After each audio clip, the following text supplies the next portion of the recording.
Greetings, denizens of the internet. It is John. Boy, that was horrible. Greetings, denizens of the internet. All right, show open in 3, 2, 1. Boy, I've not done this in a while. All right, let's do this again. This is what you get when you watch live, folks. Mistakes. All right. Show cold open in 3, 2, 1. But I just was going to skip this part completely. All right. 3, 2, 1. You're listening to the Jon Loveless Show, episode 15. All right. That part of the show is over. Boy, I got to do better than this. My neck is hurting. That's part of the reason I think I'm messing up here. All right. So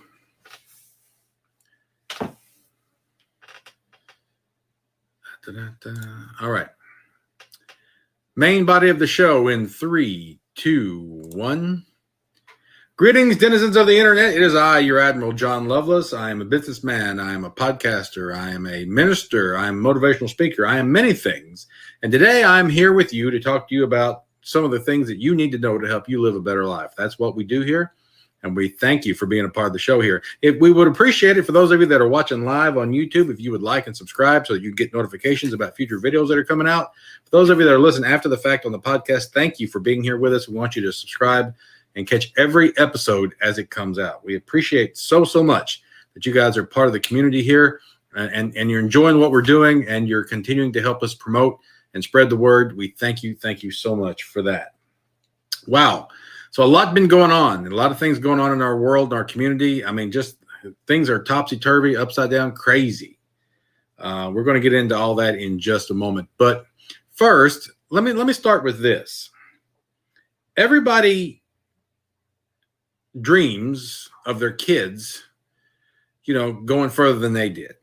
And so when I came up, man, it was pressed on me hard that I had to go to college because, my parents didn't go to college and nobody else in the family had went to college. And in my immediate family, I had some cousins and stuff that did, but nobody in the immediate family went to college. And man, it was just really super important that we went to college. And this is the mid 90s. This has been some time ago. And so maybe it was a little different then, but today, now going to college ain't what it used to be.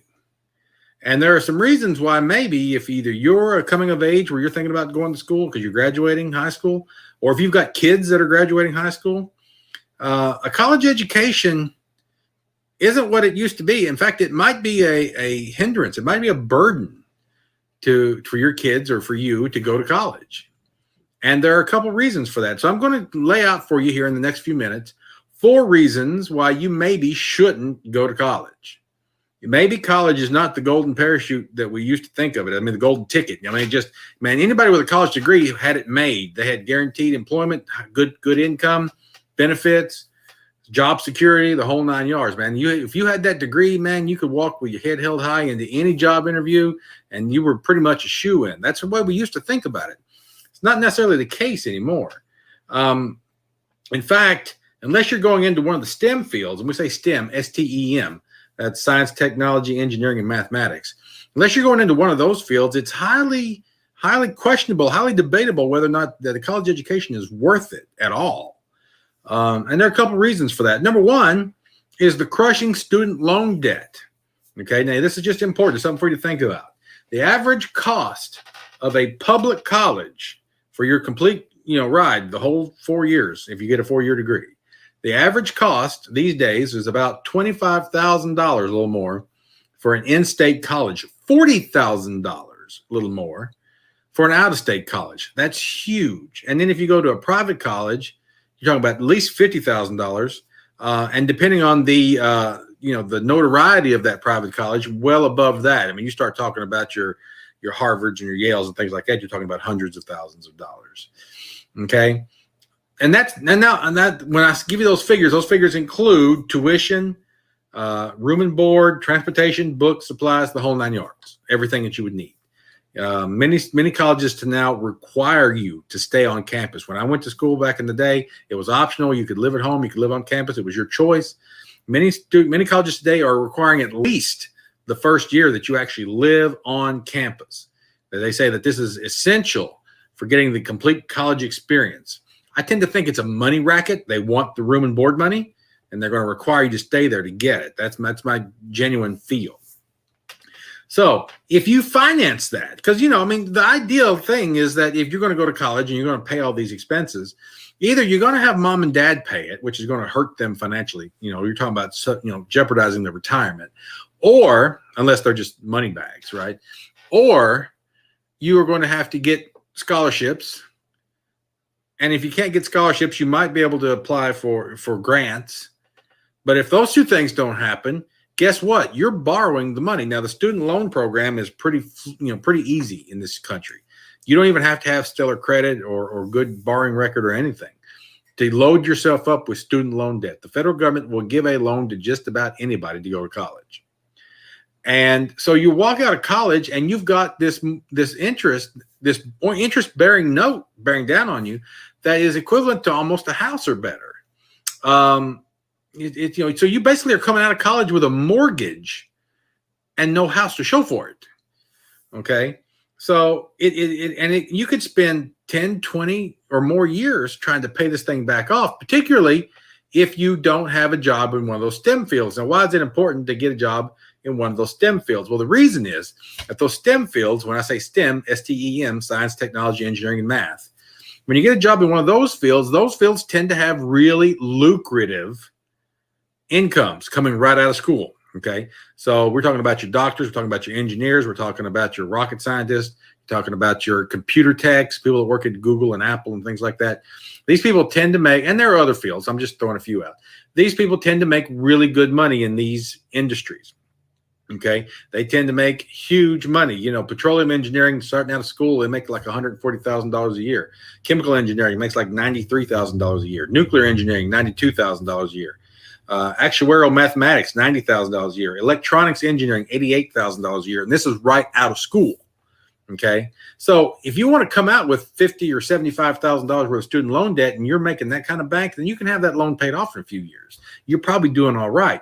If you come out of school with a $50,000 student loan debt and you're going into sociology, if you're going into social work, if you got a degree in lesbian dance theory or something like that, then you're going to be the rest of your life just about paying that thing back, because degrees in those social fields don't tend to make a lot of money. History, sociology, political science, things like that. Unless you're going to turn those degrees into like a law degree or something down the road, then they typically don't make a ton of money. You come out making $35,000, $40,000 a year, maybe. And maybe over time you can build up and make 50, 60, 70,000 after you've been at a job for 10 or 20 years, but generally not big money. And it's not enough. And especially if you buy a house, you got car loans, then you're really struggling. I mean, there are reports of people who have business degrees, business degrees, bachelor degrees, even some master's degrees, working at Starbucks, making, $10, $12 an hour. Or less, depending on where your Starbucks is located, with those college degrees, because they can't find jobs. And then if they do, they're jobs that don't pay well. Okay. So if you're getting a job in one of those STEM fields, you can come out of college making good money. But if it's not in one of those STEM fields, it's not making good money.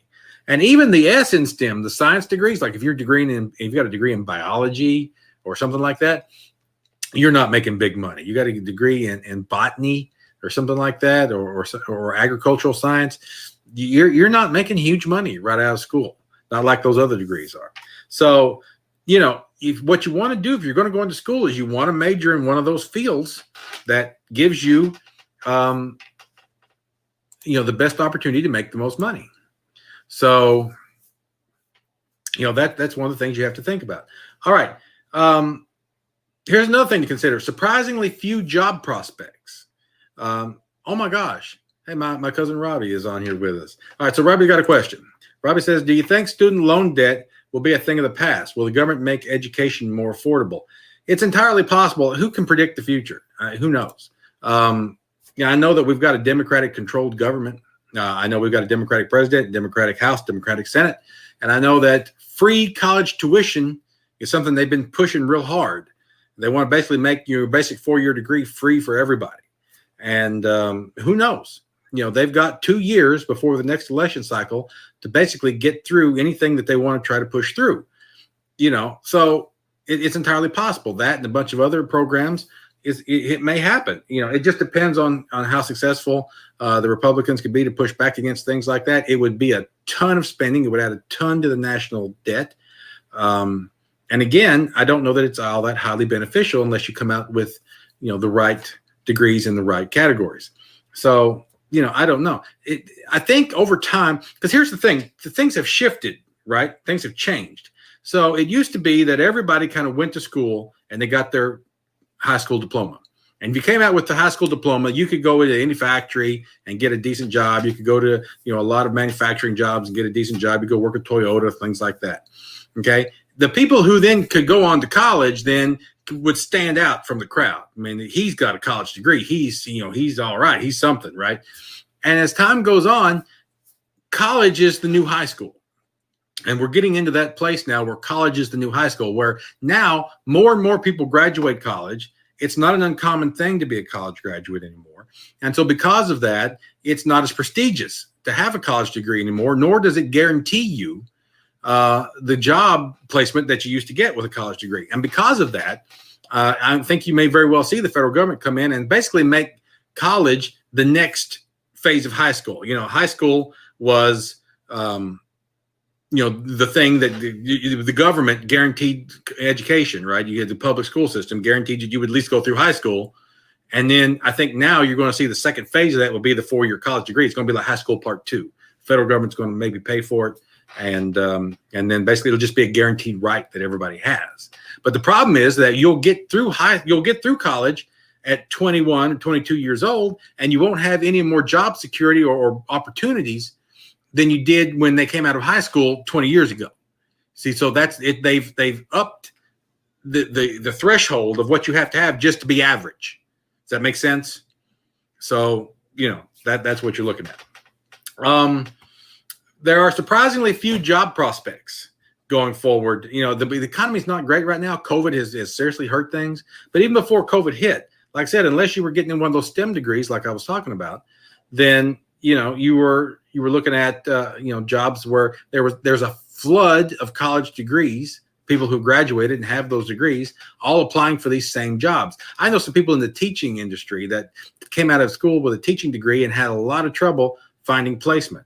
Okay, so it's not uncommon to see that, whether you're a social worker or whether you're a teacher, whether you're, whatever. A lot of people come out of these, 4-year degrees or turf management or whatever. I don't know. I'm just throwing some things out there, but it's become increasingly hard for people to find jobs in this economy with a college degree, because again, college degrees don't guarantee success the way they used to. So job availability is a problem. 3, you don't develop a lot of technical skills in college. And this is a problem. College, basically, you learn some things in college. So I'm not going to say there's no benefit to a college education, but generally college doesn't ever teach you how to do your job. This is why doctors go to medical school. And then after they get out of medical school, they have to intern to actually learn how to be a doctor. Okay. Because when you sit in that class, you learn anatomy and you learn, drugs and things like that. And you have some basic knowledge that you need. But you're not, when you graduate with a medical degree, you're not ready to be a doctor. You've got to go intern and you got to go be under somebody. And you got to actually watch somebody do some surgeries and things like that in order to be a doctor. Okay. And the same general thing applies. You come out of college with a business degree, you basically don't really know, you know the basics of like the economy and maybe some money management skills and things like that. But if you go get a job at Toyota or wherever with a business degree, they've got to teach you how to do your job.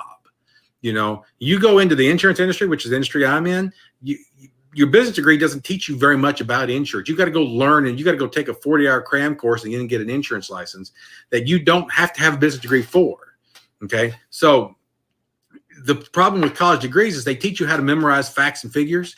They teach you how to pass tests. But for the most part, you generally don't know how to do your job when you come out of college, the same way you would if you went to a technical school. If you went to a technical school when you were going to be a plumber, you're going to be an HVAC tech, you're going to be a welder or something like that. When you come out of that place, you know how to do that job. And then you can get hired instantly and do the job that you were hired to do. Okay, so that's the advantage of technical schools have over college degrees. College degrees don't really do anything except show that you have the tenacity to stay in a program for 4 years and finish it. and you are able to learn information and pass tests. That's all a college degree really shows at this point. So you really don't gain any job-worthy skills in the college environment. Problem number 4 is that you really don't develop any social degrees, any social skills to any great degree. Okay, so social skills, the problem with that is that when you're in college, all you really basically learn how to do is party and drink. As far as social, you learn the bar scene, the club scene, you learn how to interact with other students at school, but you have none of the networking skills that you need to be successful in your job placement. Okay, when you go into a job, you need to be able to figure out quickly who's who's got the power, who's got the leverage in that place. You need to establish relationships with those people, and you need to be able to work the network to climb the ladder. Okay, this is something that they don't teach you in college, and you don't pick it up, getting drunk every Thursday night before you go home on Friday. Okay, so college is horrible at that. College does nothing to teach you networking. They do nothing to teach you social interaction in the job place, other than preaching at you about how you're not supposed to be sexually harassing people and things like that. You probably pick some of that stuff up. But as far as like knowing how to be socially adaptable in the workplace, who to smooze and who to talk to and who to be friends with and who to distance yourself from, and who to network with, not only in your company, but in other companies, so that if you ever want to make a lateral move to another company, you'll know you already have contacts over there. College doesn't teach you any of that stuff. That's stuff you learn on the ground in the job. And some people are better at picking up on that stuff than other people. So, the college skills, the social skills that you pick up in college about how to pick up girls in the bar does nothing to get you ready for the workplace. So that idea about you're going to school to make connections that'll benefit you later in life, that generally, in some cases, it can happen, but generally doesn't. Okay, so to that degree, there are some options. Then I think that the college degree doesn't hold the appeal that it once did. So as a result of that, there are some things that you should consider doing instead. What should you do instead of going to college? Considering that you have a monetary investment required that you got to pay back after your 4-year degree, that is a huge weight and a burden. Considering the lack of jobs that are available to most degree holders. Considering the way it destroys your ability to think critically, because basically all you do is become a monkey learning how to recite information. And in a way it destroys your social abilities because you don't have any real skills about networking. So what should you do instead? I think a person may be, before they go right to school, and this derails so many people's plans for life, because you got into high school and you start developing your plan for life, right? I'm going to go to 4-year degree. I'm going to get a job in this field. And I'm going to get married. And I'm going to do all these things. You got this plan laid out. But the problem with that is that the plan sometimes is not in your best interest. You think it is, but it's not. And I think a person would be really well off to take a year or so break from schooling after they graduate high school. Get into the real world and learn some things. Okay, anything to gain life experience in the real world is going to benefit you greatly, even if you decide to go back into college. All right, you can do a lot of things. You could try to learn a foreign language. You could start a business. I knew a guy in high school that used to mow yards in his spare time while we were in high school just to make a few extra dollars. When we got out of school, dude started his own lawn care business and is doing very well. Okay, so you know what? You don't have to go to college. You can start your own business, and if you've got any skills at all, you can turn that business into a real money-making enterprise. You can intern at a place and learn some things. You can go, if you want to work in the banking industry, you go intern at a bank and just learn some stuff there. Things like that. Take that gap year before you commit to a college and try to figure out what you want to do with yourself. You may discover that you love something that you didn't know you loved, a particular field or a study or whatever that you didn't know anything about before you got some real world experience in it. Now, I'm not talking about going and working at McDonald's. That might not be the best bet, but maybe you want to do some other things, freelance, teach something that you've learned. You can actually, if you've got any skills at all, you can go and create an online website and try to market those skills to people, and you'd be surprised how well you could do.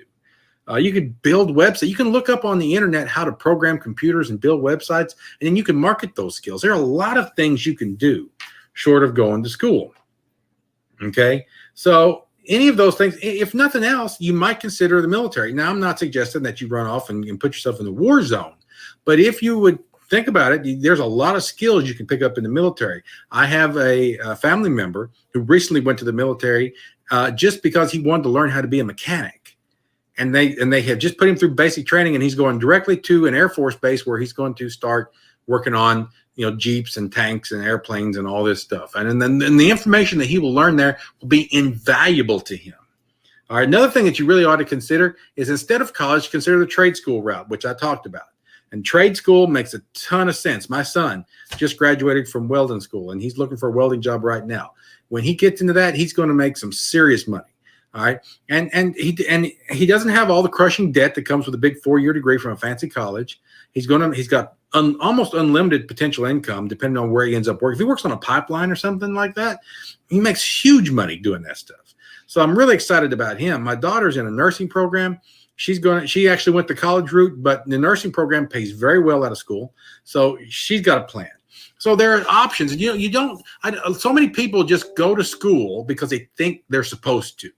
And that's what I want to caution you against today. Whether you're getting ready to go to school or whether you've got kids getting ready to go to school, you need to really consider the options. If you're going to go to school, you need to look at the top paying fields coming out of school. Because if you're majoring in underwater basket weaving, you got a sad, hard life ahead of you once that 4-year degree is done. Okay. All right. So that's it for that. Let's move on to talk about current events. A lot going on in the world right now, and a lot of things that affect us all greatly. And so some of us have been exhibiting signs of depression over current events, signs of aggravation, signs of frustration. And depending on the side of the political aisle that you're on, it's hard to deal with. Now, this is the thing that I have picked up, the thing that I've kind of noticed about society in general. I think that politics, if we can talk about politics for just a minute, I think politics has become the new sports. I think a lot of people are dissatisfied with the sports scene right now. COVID's been hard on sports. But even past that, you know, with everything going on with like Kaepernick and all that stuff, and, you know, this golf is not as exciting as it used to be because Tiger's not as competitive as he was. I mean, golf numbers are really down. You know, the stadiums are empty because of COVID. There's a lot of reasons why sports are just not doing it for people. A lot of NFL fans are really frustrated with the NFL over their stance on all this stuff, on Black Lives Matter and kneeling for the flag and things like that. A lot of these sports franchises are just really, really, really not doing well right now. And I think a lot of people have moved on from sports. And I think for a lot of people, politics is their new sports. Now, this is just a fringe theory that I've created on my own, and I've got no paperwork to back any of this up. But if you'll notice the way people are treating politics today, it's the way that people have always traditionally treated sports. Because I'm from the central Kentucky area, and so as far as like football teams go, we don't have anything here locally. So the closest team we got is the Cincinnati Bengals. The Cincinnati Bengals have been horrible for years. Okay, and the last time they were in the Super Bowl was in the mid 90s, early 90s, I think. And Boomer Esiason and Ickey Woods and then that crew, and that's been forever ago. They have been horrible ever since that. And they just, they may put together an average season once in a while, but they never make it to the playoffs. Or if they do make it to the playoffs, they're defeated in the first game. Just really bad. The Bengals have just been stink for years, right?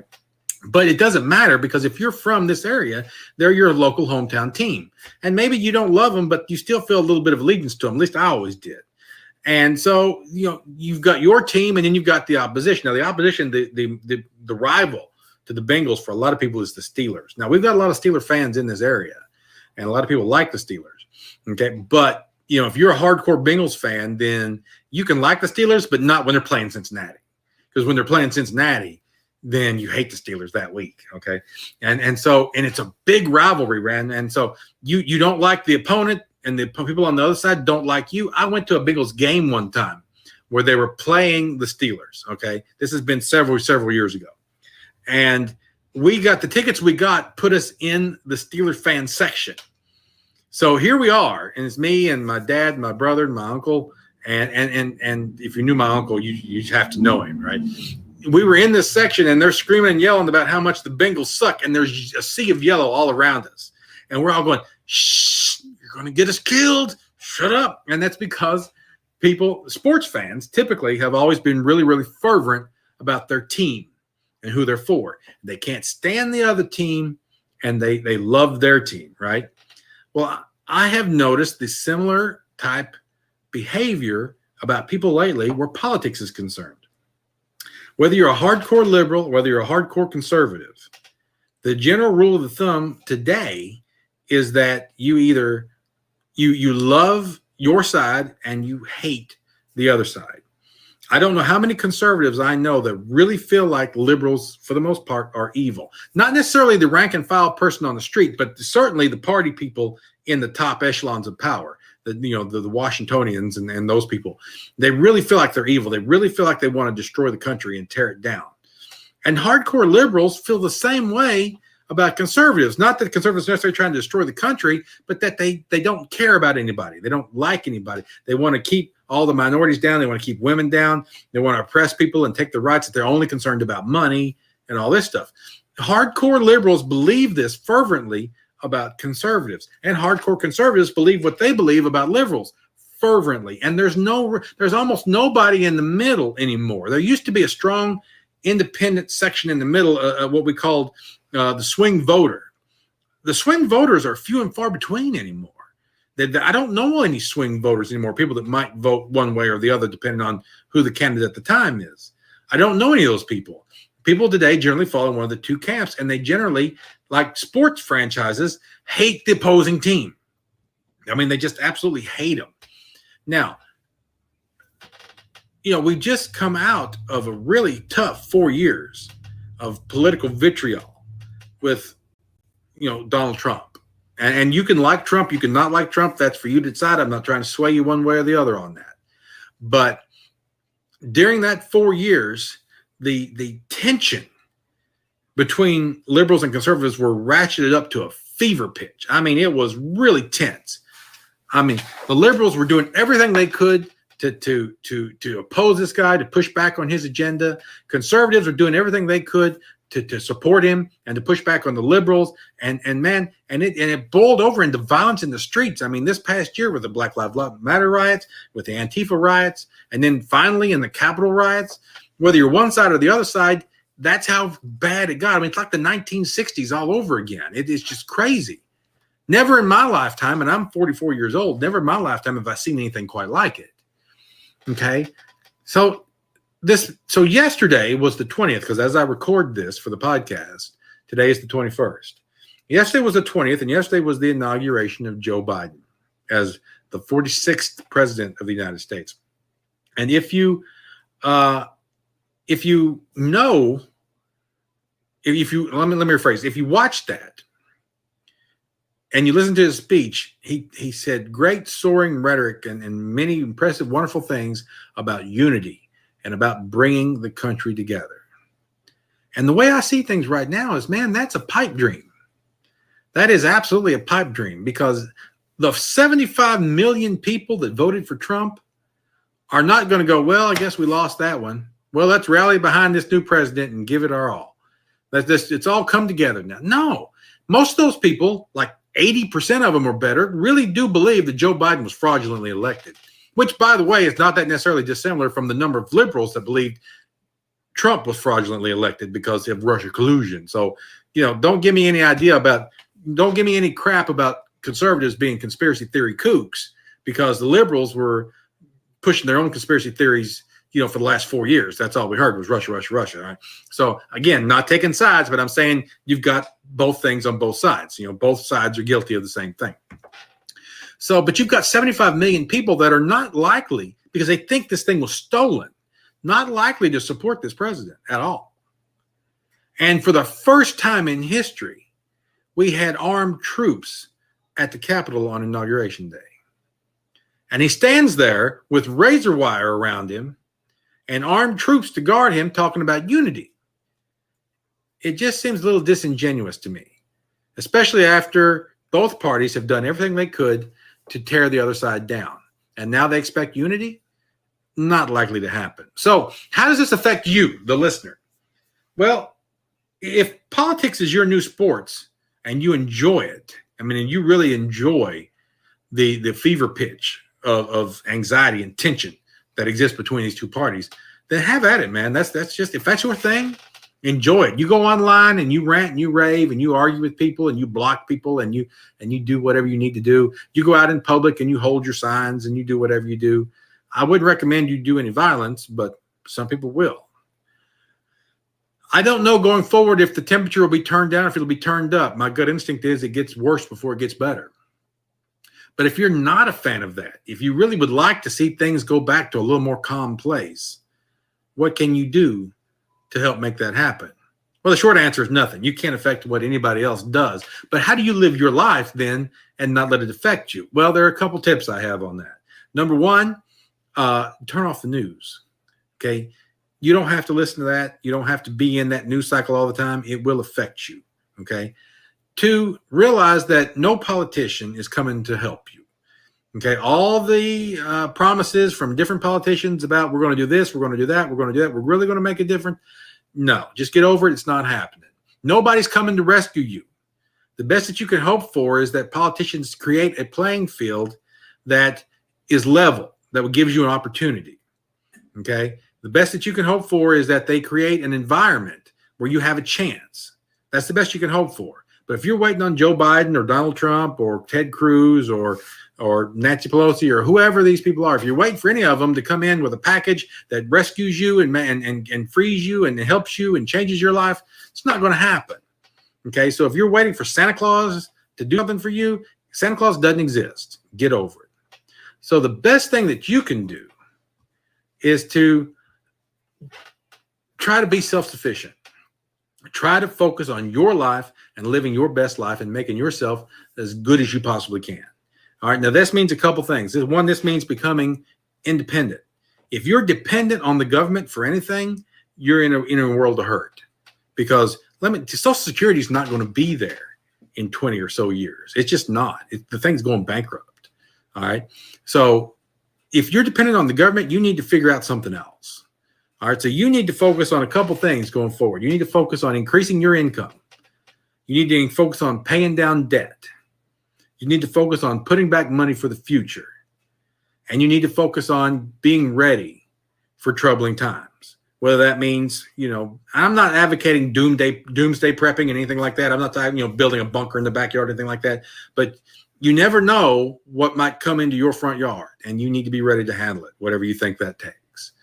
Okay. But you need to be independent. You don't want to be reliant on anybody. You don't want to be in a position where you need the handout from the government to make it. If you're in that position, then you're in a position of weakness, and you want to be in a position of strength. So you need to be better, stronger, faster on every level. You need to be physically strong. You need to be mentally strong. You need to be spiritually strong. You need to be financially strong. You need to have strong relationships with your friends and your family, that you call on people when you need them. You need to be part of a close-knit community around you. I love social media, but social media spreads us out so that we're communicating with people all around the world, and lost is the neighbor next door. That idea that you can go next door and borrow something from your neighbor. Most people in America today don't know their neighbor. So we've gone away from this close-knit community feel that people used to have into a worldwide feel. And that distances us from the people that we're closest to, physically closest to. Okay. So while online services and social media and all that stuff is great for communicating around the world, and it's great we can communicate more freely and more easily than ever before through social media. But we've lost personal connection with people. We've lost personal connection with our neighbors, and even to some degree with our friends and our families. And that's a shame. So you got to have strong relationships. You got to know who your neighbors are and be on good terms with them, and be a good neighbor. Help them out if they need something. And in return, maybe they'll help you out if you need something. Have good, strong family relationships so that you know that if your back's against the wall, your family can come to your aid, and be there for them if they need you.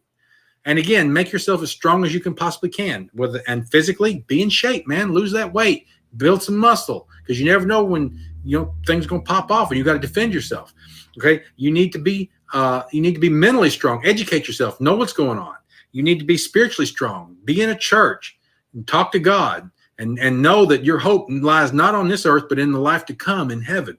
Okay, and then you need to be financially strong, and I can't emphasize that enough. And I'm not all about money all the time, but you got to be independent financially. If you are leveraged up to the eyeballs in debt, man, you're in a bad place, because if you lose a job, if you get hurt, you can't work, you're going to lose your house, you're going to lose your car, you're going to lose everything, man. And you'll have one to be able to put food on the table. This puts you in a position of weakness. And the only thing I'm saying is you've got to be ready to deal with that stuff when it comes off. And then let's take this message of unity that Joe Biden was talking about, whether you think he was disingenuous about it or whether you think he was sincere about it, that's up to you. But let's take this message of unity and let's embrace it. Let's show the people in Washington that it's actually possible to be a unified people. And you do that by, one, turning off the news, turning off talk radio, turning off all that noise, turning off Facebook and Twitter, turn it off and go outside. Go outside, go to your local park and smile and wave at people. Go to your church, shake hands and greet people and tell them how much you care about them. Go see your family, go see your mom, go see your brother, go see your uncle, go see your dad, whoever that may be.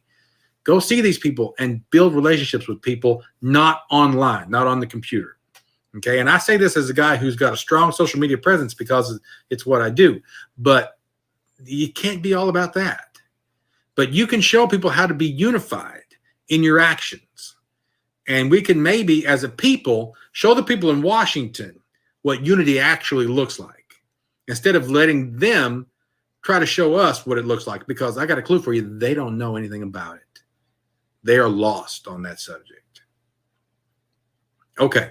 And then my cousin Robbie's on here, and I love him to death. He said, the last 4 years we heard and saw both sides fighting each other across the aisle. The elected folks in Washington will need to set an example, in my opinion. And they do need to. I agree with him wholeheartedly. They do need to. I don't think they will. They haven't typically, and I don't look for it going forward. Again, if your hope lies in Washington, you've got no hope. Our hope lies in Jesus and in each other, in your family, in your friends, your neighbors, your countrymen. He also says, love your neighbor and turn off the news. Best advice ever. Thank you. I agree 100%. All right. Let's bring this into the last segment of the show today. This is kind of our spiritual section of the show. And I got some advice for you dads out there. All right. I'm a dad. I got 2 beautiful kids. They're both grown now, but I still love them. And my advice to you dads is to keep your promises. Okay. And our scripture comes from Numbers 23:19. And it says, God is not a man that he should lie, nor the son of man that he should change his mind. Does he speak and then not act? Does he promise and then not fulfill? Okay, so the idea here is that God does what he says he's going to do. And if God has made promises to you in the Bible, if he's made promises to you about whether or not he's going to heal you, if he's made promises about he will save you if you repent, if he's made promises to you that, you know what, if you give, it will be given back to you, pressed down, shaken together, good measure, running over, will men give into your bosom. These are promises that he's made in the Bible, right? And that God's not slack concerning his promises. So whatever he says he will do, he will do. Well, God is our Father. And he's also the model for how we should be as fathers to our children. Now, how many times, and I've been guilty of this, I'm ashamed to admit it. I absolutely am ashamed to admit it. But how many times have you told your kids you would do something as a dad and then got busy and couldn't do it? How many times, and maybe you're great, maybe you've never have done that. And if that's the case, more power to you. But how many times, if you're like me, have you ever looked at your kids and say, yeah, you got a baseball game this weekend? I'll be there.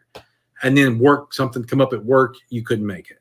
How many times have you looked at your kids and said, yeah, we'll try to get you this or that, or we'll get you a puppy or whatever, and then something come up and you couldn't do it, or you wouldn't do it for whatever reason, or you decided not to do it, whatever. And some of this stuff is out of your control.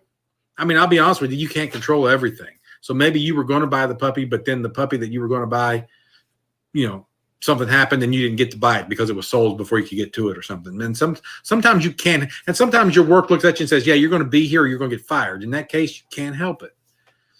But don't be slack, to use the Bible phraseology. Don't be slack concerning your promises.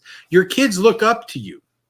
And if you've got kids, the way you model yourself before your children are the way that they will create, that way will create an expectation in their minds of what a man ought to be. Okay, so listen to me and understand what I'm saying here. If you as a man treat your wife a certain way, if you treat her the way you should, like she's valuable, like she's more valuable than rubies, like she's the most wonderful thing in your life and you couldn't live without her, and you treat her like the queen that she ought to be treated as, then both your sons and your daughters will understand that that's how a man's supposed to treat a woman. And so your sons will grow up and he will treat his wife that way one day. And your daughters will grow up and she will know that that's how she's supposed to be treated and won't put up with less than that out of a man. Okay. You're modeling that behavior for your kids. And you're teaching them that this is what a man does, because this is how their dads act is what a kid will perceive as the way a man should be. And so don't be slack concerning your promises. If you make your promise, if you told your kid you would take them for ice cream, don't blow that off. If you told them that you were going to get them this or that toy if they got good grades, you better go buy it. If you told them that you would be there for such and such reception, you better break your neck to be there if you can. Now, again, life is out of control sometimes. Sometimes you can't do the things that you want to do and the things you need to do. But you better figure out a way to make it up to them. And you better figure out how to try to keep as many promises as you can. Because what you're teaching your son is how important it is to keep his word. So as he becomes a man, will he be the kind of guy that easily breaks his word to other people? Because he saw you do it so many times to him? If you have a daughter, will she learn that it ain't no big deal if the men in her life don't keep their promises to her? Because that's what you did to them growing up. So it's super, super important. Keep your promises to your kid. God has taught us through his action to us that he never breaks a promise. So therefore, we should take God's example and be God-like to the best of our ability. We're not perfect, but be God-like to the people around us, to our kids especially, because we're modeling for them what to expect in the future. Well, I hope everybody enjoyed this today. I thank you all for watching. Thank you to my cousin Robbie for being on the show tonight and watching us live as we recorded. And it just means the world to us that you guys were here with us tonight, and we thank you for that. I hope you enjoyed the show. A couple things real quick. You can head over to the website. If you like this kind of content, you want to read blog posts or get links to other things I'm doing, head over to the website. The website, jonloveless.com. John, there's no H in my name. JONLOVELESS.com. And from there, you can link to all the other things we do. But if you're listening to this podcast, please subscribe to it. If you're watching us on Facebook, be sure and like the page over there. If you're watching us on YouTube, be sure and subscribe and click the bell icon in the lower right-hand corner so that you get notifications when new shows are starting up and coming out. And if you would, whatever service that you're listening to us on, if you listen to us on Stitcher or on Google Podcast or whatever, then positively rate and review us on those services so that it helps spread the word about us. We would really appreciate it. If you're on the Apple iTunes store, positively rate and review us over there. It would mean the world to us. But even more importantly than that, even more important than just those online things you do, and share this. You know, if you've got a link in a window or something, that you click share and share it to all your friends and family. But more importantly than that, word of mouth. I firmly believe word of mouth does more to spread good news than any social media service can. And then when you start going around and talking to people, man, I just listened to this Jon Loveless guy, and he's got a lot of great information. It's positive, it's uplifting, it's motivational, it makes you want to be better, stronger, faster. You'll get other people wanting to listen too. And that's good for us, and it helps us spread this message of hope and encouragement to everybody. So we thank you so much for being on the show tonight. Send me an email. I want to hear from you. Contact@jonloveless.com. Contact@jonloveless.com. I'll read and respond to your email on the air, I promise. And just reach out to us on social media, twitter.com/Jon Loveless on Twitter. Facebook, you just have to go over and search for the Jon Loveless Show. On Facebook, you should be able to find the page. I'm on Instagram. There are links to all of that from jonloveless.com. So that's really all you need to remember, jonloveless.com. Go over there and check us out. We thank you so much. We pray that you be healthy, strong, happy, and remember to give your 100% every day to be better, stronger, faster. That's it for this time, and until next time. And in the meantime, I am your Admiral, Jon Loveless. You guys have a good night. And we're clear. Rob, if you're still there, thank you so much, man, for being on the show and contributing with your responses. That means the world to me. Thank you, man. Thank you so much. If anybody else watched, we appreciate you being part of the show tonight and being with us, and look for us as we continue to do this from time to time. Thank you so much to everybody who was involved. Thank you so much to my little brother Kelly as he edits this audio, and look for the podcast to be out in a few days. So we thank you. We appreciate it. I am ending the broadcast live stream now. Until next time, you guys have a good night.